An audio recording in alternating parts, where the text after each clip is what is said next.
Way before the first selfie, the ancient Greeks and Romans had a myth about someone a little too obsessed with his own image. In one telling, Narcissus was a handsome guy wandering the world in search of someone to love. After rejecting a nymph named Echo, he caught a glimpse of his own reflection in a river and fell in love with it. Unable to tear himself away, Narcissus drowned.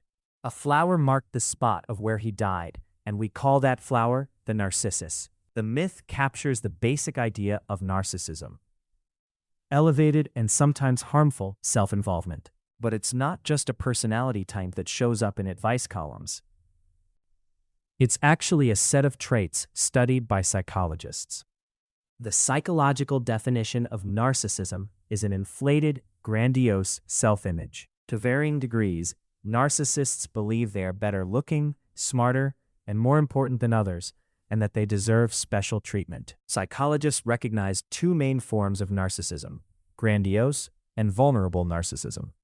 There's also narcissistic personality disorder, a more extreme form. Grandiose narcissism is the most familiar type. It's characterized by extroversion, dominance, and attention-seeking behavior. These individuals often pursue power and visibility, sometimes becoming politicians, celebrities, or cultural leaders. Of course, not everyone in those roles is narcissistic. Many people seek influence for positive reasons, like growth or helping others. But narcissistic individuals are often driven by status and attention. On the other side, vulnerable narcissists can appear quiet and reserved. They still feel entitled, but they are more sensitive, easily threatened, and quick to feel slighted. In both cases, the issue isn't always obvious at first, but it shows over time through patterns of behavior. Over time, the darker side of narcissism becomes clearer. Narcissists tend to act in self-serving ways. In leadership, this can lead to risky or unethical decisions. In relationships, it can show up as dishonesty, manipulation, or lack of loyalty. When their self-image is challenged, they may react with anger, resentment, or aggression. It's often compared to a condition where the person feels fine, but the people around them are the ones who suffer. At its most extreme, this becomes narcissistic personality disorder. This affects about 1 to 2% of the population and is more commonly diagnosed in men. It's also a diagnosis reserved for adults. Children and teenagers can appear self-centered, but that's often part of normal development rather than a disorder. What defines the disorder is how deeply these traits affect daily life and relationships. The Diagnostic and Statistical Manual of Mental Disorders outlines key traits of narcissistic personality disorder. These include a grandiose sense of self-importance, a strong need for admiration, a lack of empathy, and a sense of entitlement. What makes these traits a disorder is not just their presence, but their intensity and impact. They begin to take over how a person thinks, acts, and relates to others.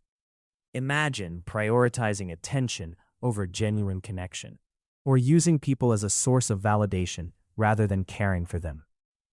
Imagine rejecting feedback entirely, insisting that anyone who challenges you is wrong. This creates long-term problems in both personal and professional life. Relationships become unstable, growth becomes limited, and the person becomes trapped in maintaining an image rather than facing reality. So what causes narcissism? Research suggests a combination of genetics and environment. Twin studies show there is a strong genetic component, although the exact genes involved are still unclear. But upbringing plays a major role as well. Parents who excessively praise or put a child on a pedestal can contribute to grandiose narcissism. On the other hand, cold, controlling, or overly critical parenting can lead to vulnerable narcissism. Culture also has an influence. Societies that emphasize individuality, competition, and self-promotion tend to show higher levels of narcissistic traits. In the United States, for example, narcissism has been increasing since the 1970s, alongside shifts toward self-esteem movements and material success. Social media has expanded opportunities for self-promotion, although there is no clear proof that it directly causes narcissism. Instead, social media acts as a tool, something narcissistic individuals can use to gain attention and status. So, can narcissists change? The answer is yes, but it's not easy. Growth requires honest self-reflection and a willingness to see oneself from an unflattering perspective. Practices like psychotherapy and developing empathy toward others can help reduce harmful traits. The challenge is that narcissism itself makes this process difficult. When your identity is built around a perfect image, questioning that image feels like a threat. That's why many struggle to stay consistent with self-improvement. Real change means letting go of the illusion and facing reality. And for someone who has spent years protecting that illusion, that might be the hardest part of all.